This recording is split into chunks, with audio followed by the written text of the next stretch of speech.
کے کچھ حصے میں اور آپ ان کے پیچھے چلتے رہیے، اور نہ پیچھے کو مڑ کے دیکھے تم میں سے کوئی ایک، اور چلے جاؤ تم جس جگہ کا تمہیں حکم دیا گیا ہے۔ اور مقرر کر دی ہم نے حضرت لوط علیہ السلام کی طرف یہ بات کہ بے شک ان لوگوں کی جڑ کاٹی جا چکی ہے صبح ہوتے ہی۔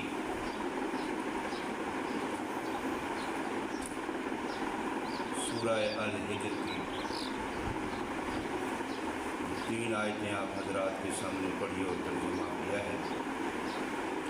ان آیتوں میں اور اس کے بعد آگے تقریباً 13 آیتوں میں اسی بات کا مختصر سا تذکرہ ہے کہ جب حضرت لوط علیہ السلام کے پاس اللہ کے بھیجے ہوئے فرشتے جو ان کی مجرم قوم پر عذاب لے کے آئے تھے، عذاب کا فیصلہ، عذاب کا حکم، انسانی شکل میں تھے، لوگوں نے ان کو انسان سمجھا، اوپرا سمجھا، انجانا سمجھا، لیکن انہوں نے حضرت لوط علیہ السلام کو بتلایا کہ ہم اللہ تعالیٰ کے بھیجے ہوئے ہیں، اور جس بات میں یہ لوگ آپ سے جھگڑا کرتے ہیں، آپ ان کو کہتے ہیں کہ کفر سے باز آ جاؤ ورنہ عذاب آئے گا، شرک سے باز آ جاؤ ورنہ عذاب آئے گا، گناہ اور گندے کام چھوڑ دو ورنہ عذاب آئے گا۔ آگے سے یہ لوگ اس عذاب کا مذاق اڑاتے ہیں، اس عذاب کا انکار کرتے ہیں، اس کا ان کو یقین نہیں ہے، تو ہم وہ عذاب والی بات، اس کا حکم لے کر کے آئے ہیں۔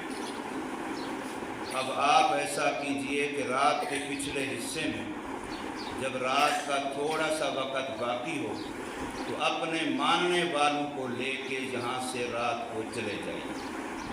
بس صبح ہوتے ہی، یوں ہی صبح صادق ہوگی، رات ختم ہوگی، اذان کا وقت ہوگا تو ان پر عذاب شروع ہو جائے گا۔ یہاں لفظ ہے مصبحین، صبح ہوتے ہی، اور بعض آیتوں میں ہے، یہاں بھی آگے آ رہا ہے مشرقین، کہ سورج طلوع ہوتے ہی۔ یہ دونوں لفظ ہیں، صبح ہوتے ہی ان پر عذاب آ جائے گا، سورج طلوع ہوتے ہی ان پر عذاب آ جائے گا۔ علماء نے اس میں تطبیق یہ دی ہے کہ صبح صادق کے وقت سے عذاب شروع ہوگا اور اشراق کا وقت ہونے تک ان کا نام و نشان مٹا دیا جائے گا۔ اس وقت تک ان کی جڑ کاٹ دی جائے گی، بنیاد ہی ختم کر دی جائے گی، ان میں سے کوئی ایک فرد بھی نہیں بچے گا۔ اور یقیناً ایسا ہی ہوا۔ تو فرمایا فَأَسْرِ، اسراء کہتے ہیں رات کے وقت چلنے، جیسے حضور صلی اللہ علیہ وسلم کے سفر معراج کو سورہ بنی اسرائیل 15ویں سپارے کی پہلی آیت میں بیان فرمایا ہے، تو سبحان الذی اسریٰ بعبدہ، اسراء کا معنی ہوتا ہے رات کے وقت سفر کرنا۔ تو یہاں فرمایا گیا ہے فَأَسْرِ، بس لے چل، بِأَهْلِكَ، اپنے ماننے والوں کو، بِقِطْعٍ مِّنَ اللَّيْلِ، رات کا ایک ٹکڑا، ایک حصہ تھوڑا سا ابھی باقی ہو، صبح صادق ہونے سے پہلے پہلے آپ لوگ اس آبادی سے نکل جاؤ۔ اور سفر کے آداب بھی خود بتلائے کہ سفر اس انداز سے کرنا ہے کہ جو نبی وقت ہے حضرت لوط علیہ السلام، فرمایا آپ نے قافلے کے سب سے پیچھے رہنا ہے، سارا قافلہ آگے ہو اور آپ سب کے پیچھے ہو۔ اس کی کئی حکمتیں تفسیروں میں لکھی ہیں۔ ایک تو یہ کہ سب کو اطمینان رہے گا کہ ہمارا پشتبان ہمارے پیچھے ہے سفر کرتے ہوئے۔ نمبر 2، آپ کو بھی اطمینان رہے گا کہ اب مزید ان سے پیچھے کوئی رہ نہیں گیا، ہم میں سے ایمان والوں میں سے سب میرے آتے ہیں۔ اور اسی طریقے سے یہ بھی حکمت کہ جب آپ پیچھے ہوں گے تو اللہ تعالیٰ نے جو حکم دیا ہے کہ ان میں سے کوئی بھی پیچھے مڑ کے نہ دیکھے، تو پھر آپ کے پیچھے ہوتے ہوئے آپ کے رعب کی وجہ سے، آپ کے احترام کی وجہ سے کوئی پیچھے مڑ کے نہیں دیکھے گا۔ یوں ممکن ہے کہ شاید کوئی پیچھے مڑ کے دیکھے، اور پیچھے مڑ کے دیکھنے کا ایک معنی یہ ہے کہ واقعتاً جو ظاہری پیچھے مڑ کے دیکھنا ہوتا ہے، ایک ہوتا ہے کہ سفر مسلسل رہے، سفر کے اندر بریک نہ لگے۔ بندہ جب پیچھے دیکھتا ہے تو کچھ نہ کچھ اس کو رکنا پڑتا ہے، تو فرمایا اتنا بھی رکنا نہ ہو، بلکہ مسلسل تم یہاں سے سفر کرو اور چلتے ہی چلے جاؤ۔ تو فرمایا کہ رات کے پچھلے حصے میں تم لوگ سفر کرو، اور آپ حضرت لوط علیہ السلام ان سب کے پیچھے چلے۔ آج بھی ہمارے ہاں جماعتوں میں، بلکہ جہاد کے لشکروں میں بھی ادب یہی ہے سفر کا، جو امیر سفر ہوتا ہے، امیر جماعت ہوتا ہے، وہ سب سے پیچھے ہوتا ہے۔ تو یہ بھی یہاں سے ثابت ہوتی ہے بات کہ حضرت لوط علیہ السلام جو اس قافلے کے امیر تھے، ان کو حکم دیا گیا کہ آپ قافلے سے پیچھے پیچھے چلیں۔ اس لیے جماعت کے اندر، چاہے وہ جہاد کی جماعت ہو، چاہے وہ تبلیغ کی جماعت سے پیچھے ہو۔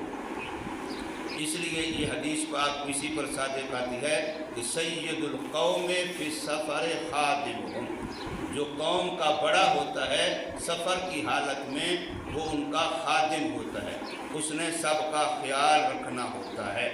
تو اس لیے یہ فرمایا گیا ہے۔ اور ساتھ ادب یہ تھا وَلَا يَلْتَفِتْ مِنْكُمْ أَحَدٌ، کوئی ایک بھی تم میں سے پیچھے مڑ کے نہ دیکھے، کیونکہ پیچھے معذب لوگ ہیں، پیچھے خدا کا عذاب آنا ہے۔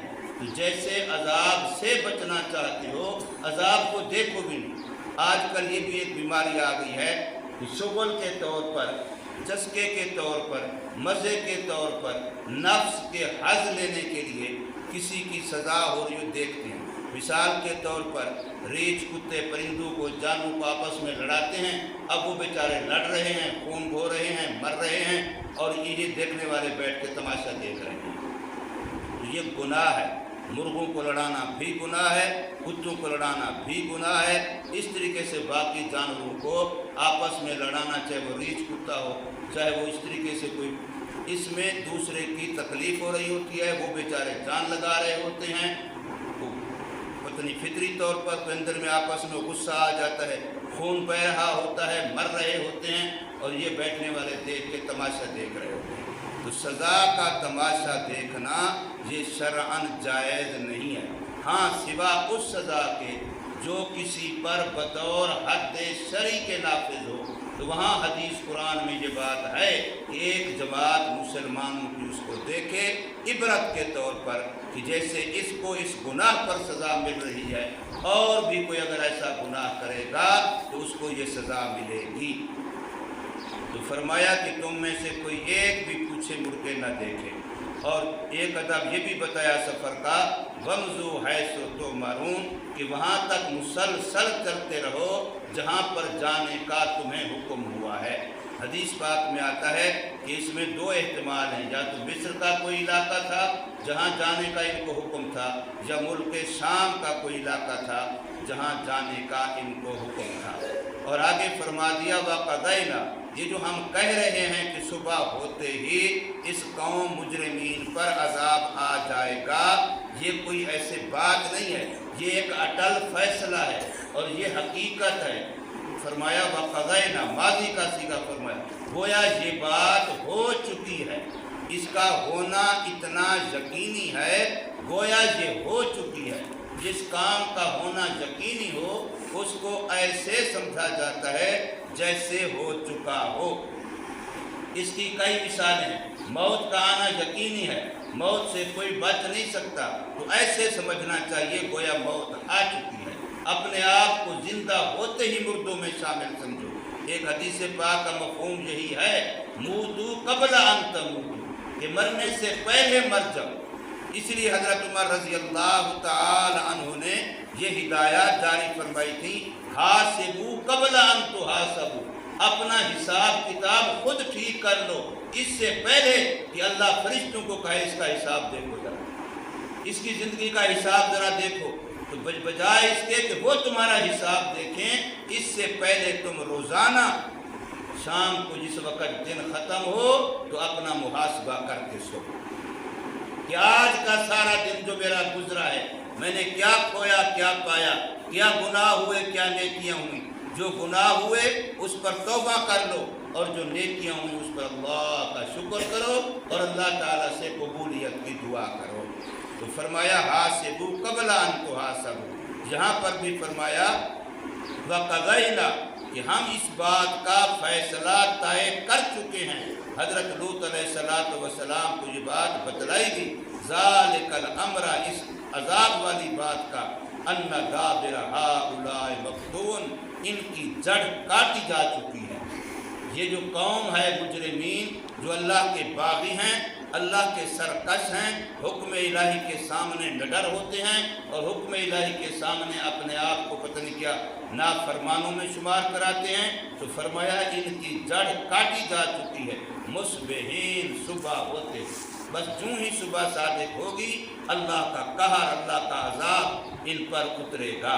اور وہ اس طریقے سے ہوا کہ حضرت جبرائیل علیہ السلام تشریف لائے اور 600 پروں میں سے فرمایا اپنے ایک پر کے ایک کنارے سے قوم لوط کی پوری بستیوں کو یوں زمین سے اٹھایا اور اٹھا کر کے فضا میں لے گئے، اور ان کی چیخ و پکار فضا میں لوگ سن رہے تھے، فضا کے اندر تھے، وہاں جانوروں کی آوازیں، وہاں انسانوں کی آوازیں، وہاں چیخ و پکار کی آوازیں آ رہی تھی۔ پھر وہاں سے الٹا کر کے مارا زمین پر، اور اتنا زمین پر جا کے لگے، اتنا زمین کی سطح نیچے ہوئی کہ آج بھی وہاں جو زمین پر سطح نیچے ہونے سے خود وہاں سے کنویں کی طرح، چشمے کی طرح پانی نکلا، اور وہ زمین پست ہو گئی، وہ جگہ نیچی ہو گئی۔ پھر اوپر سے پتھروں کی بارش برسی، پتھر پہلے الٹا کر کے بستیوں کو مارا گیا، پھر پتھروں کی بارش برسائی گئی ان کے اوپر۔ آج تک وہاں جو پانی ہے اس کو بحر میت کہتے ہیں، اور کوئی جانور اس پانی میں زندہ نہیں رہ سکتا۔ ہر پانی میں مینڈک ہوتے ہیں تو اور چیزیں پانی کے جانور ہوتے ہیں، لیکن اس میں کوئی جانور نہیں، کوئی مینڈک نہیں، کوئی چیز نہیں۔ وہ آج بھی گویا اس میں عذاب کے اثرات موجود ہیں۔ تو فرمایا وجاء اہل المدینہ، اور جس وقت حضرت لوط علیہ السلام کے پاس انسانی شکل میں وہ فرشتے آئے، لوگوں نے بھی، حضرت لوط علیہ السلام نے بھی انسان سمجھا، تو جو شہر کے لوگ تھے، بدقماش تھے، بد فطرت تھے، اپنی قوے بد کی وجہ سے وہ سارے کے سارے دوڑتے ہوئے اور ایک دوسرے کو خوشخبریاں دیتے ہوئے آئے کہ آج ہمارا شکار ہمارے گھر میں آ گیا۔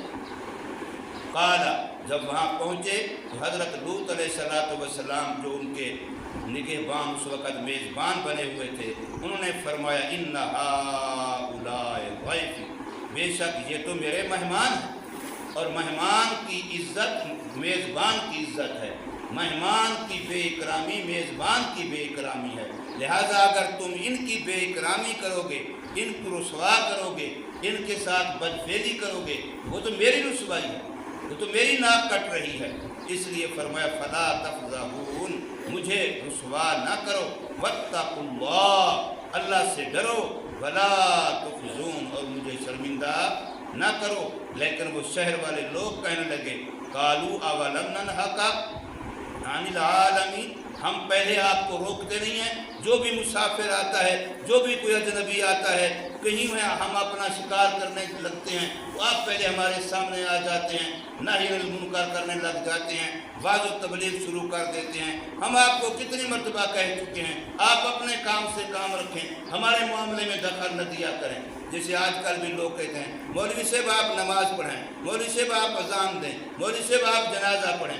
آپ کا کیا کہ ہم دکان پہ بیٹھ کے کیا کر رہے ہیں، آپ کا کیا کہ ہم سیاست میں کیا کر رہے ہیں، آپ کا کیا کہ ہم آپس میں قتل و قتال میں، جھگڑوں میں آپس کے اندر کیا کر رہے ہیں۔ بس تیرا کام نماز پڑھا، تیرا کام ہے اذان دے، تیرا کام ہے جنازہ پڑھا، تیرا کام ہے فاتحہ خوانی، کل خوانی، قرآن خوانی کر، اور مولوی اسی کام کے لیے ہے۔ باقی جو اس کے علاوہ معاملے ہیں وہاں کہتے ہیں مولوی کا کوئی عمل دخل ہے نہیں۔ تو وہ لوگ بھی حضرت لوط علیہ السلام کو کہنے لگے اولم ننہک، کیا ہم نے آپ کو روکا نہیں ہے، عن العالمین، جہان والوں کے دفاع کرنے سے۔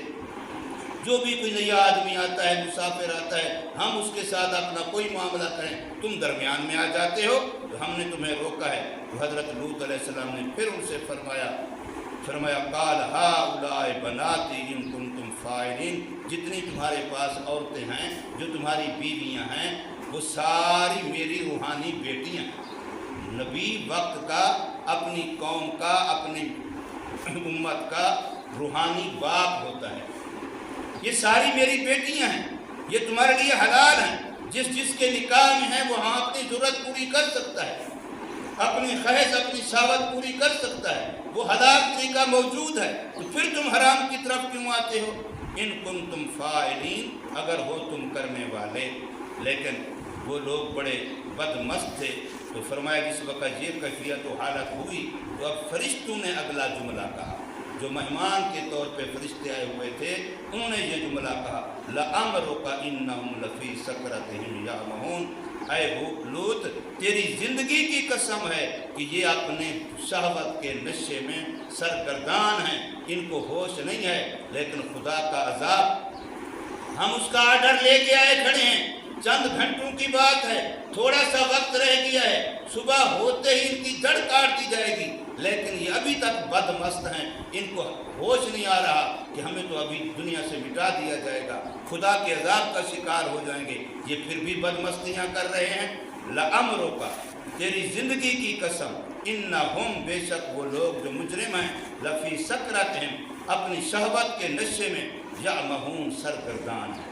اور ایک تفسیر اس آیت کی یہ ہے کہ یہ خطاب محمد کریم صلی اللہ علیہ وسلم کو ہے۔ حضرت عبداللہ بن عباس رضی اللہ تعالی عنہ کی روایت ہے، فرماتے ہیں کہ سب سے اکرم زندگی، سب سے اعز زندگی، اشرف زندگی وہ محمد کریم صلی اللہ علیہ وسلم کی ہے، کہ اللہ پاک نے حضور صلی اللہ علیہ وسلم کی عمر کی زندگی کی قسم کھائی ہے۔ لَأَمْرُكَ، اے محمد کریم صلی اللہ علیہ وسلم، آپ کی زندگی کی قسم ہے، آپ کی عمر کی قسم ہے کہ یہ لوگ اپنی شہوت، اپنی خواہش پرستی، اپنی نفسانی شہوات و خواہشات کے نشے کے اندر سرگردان ہو چکے ہیں کہ خدا کا عذاب ان کے سر پہ آ چکا ہے، لیکن پھر بھی ان کو ہوش نہیں ہے۔ تو اس پر حضور صلی اللہ علیہ وسلم کو خطاب ہے، تو فرمایا فَأَخَذَتْهُمُ الصَّيْحَةُ مُشْرِقِينَ، پس پکڑ لیا ان کو چیخ نے اشراق کا وقت ہوتے۔ جو ہی سورج نکلا تو اس کے بعد ان کو چیخ نے پکڑ لیا۔ حضرت جبریل علیہ السلام اللہ کے فرشتے نے چیخ ماری، ان پر گویا 3 طرح کا عذاب آیا۔ پہلے فرشتے نے چیخ ماری جس سے ان کے جگر پھٹے، بے ہوش ہوئے، پھر جبریل علیہ السلام نے ان کی بستیوں کو فضا میں اٹھا کر کے الٹا مارا، پھر تیسرے نمبر پہ پتھروں کی بارش برسی۔ یہ 3 عذاب ایک ہی وقت میں اکٹھے قوم لوط کے اوپر آئے۔ اللہ تبارک و تعالی ہمیں سمجھ نصیب فرمائے، عمل کی توفیق دے۔